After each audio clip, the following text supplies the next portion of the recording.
Question: what's the best way to play Castlevania? Like the original NES Castlevania? Most people would say the original NES release.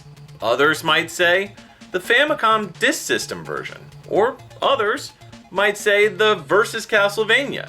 Or some people might say the cartridge. Okay, you get my point. There are so many different versions and ways to play the original NES Castlevania.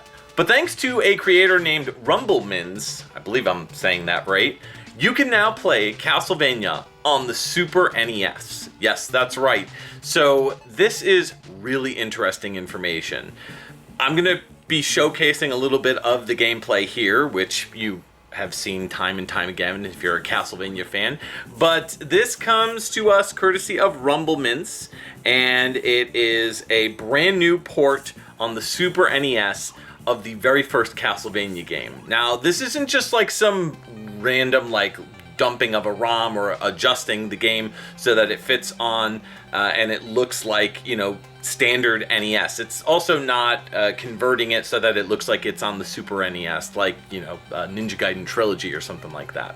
No, this is something totally unique. And if you're familiar with some of these MSU-1 soundtrack options, it's pretty cool. Basically what Rumblemins did here is they released the original NES Castlevania on the Super NES, but with a bunch of enhancements. And some of those are difficulty options. So you can pick from the Famicom cartridge easy mode, or the standard normal mode, or the Versus Castlevania hard mode. And depending on which mode you pick, it's going to grant you different options like more lives, easier to defeat enemies, etc., etc. In addition to this, they also included 14 different palette options.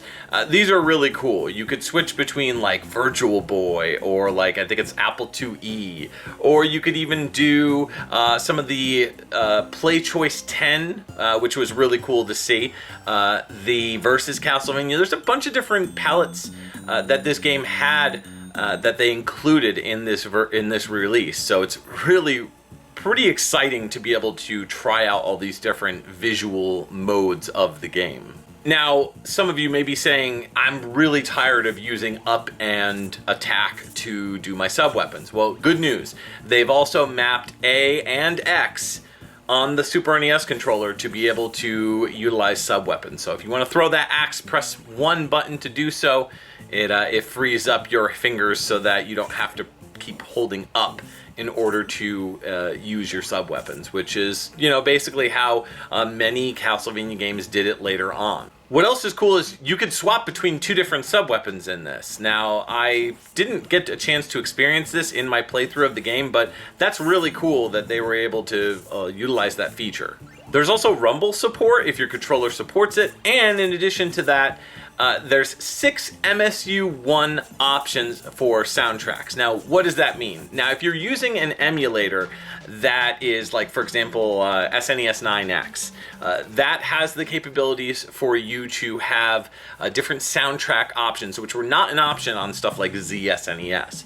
So if you've got SNES 9X downloaded, you've got the latest version, etc., you'll also probably need DirectX compatibility in order for this to work, so just keep that in mind. But what's really cool about this is you could switch between different versions of the soundtrack that have been created over the years by both Konami and by fans. So, for example, there's the orchestral version of the soundtrack, which is pretty interesting. There's a progressive metal version of the soundtrack. There's a VRC6 option, which is great. That's so cool that they included that, which was done by fans as well. In addition to that, there's a few other options here and there, but you could just stick with the traditional NES versions of the soundtrack, of course, if you're a big fan. But yeah, really cool that they included these additional sound styles as well. You can get it at the link down below. I posted the original link, and of course also Time Extension, in addition to several people, have reached out to me to kind of fill me in on this and be like, hey, did you see this? And I was like, yes, I saw it. I had to get off my butt to do a video on it, so I had to show you guys this. It's really cool. So check it out and let me know what your thoughts are on this. Do you want to see this for maybe a different Castlevania game? Maybe like Castlevania 2 Simon's Quest? Let me know down in the comments below. Did you get a chance to try this out? What are your thoughts on it? Let me know down below. As always, thanks so much for watching the channel. Stay tuned for more Castlevania goodness in the future.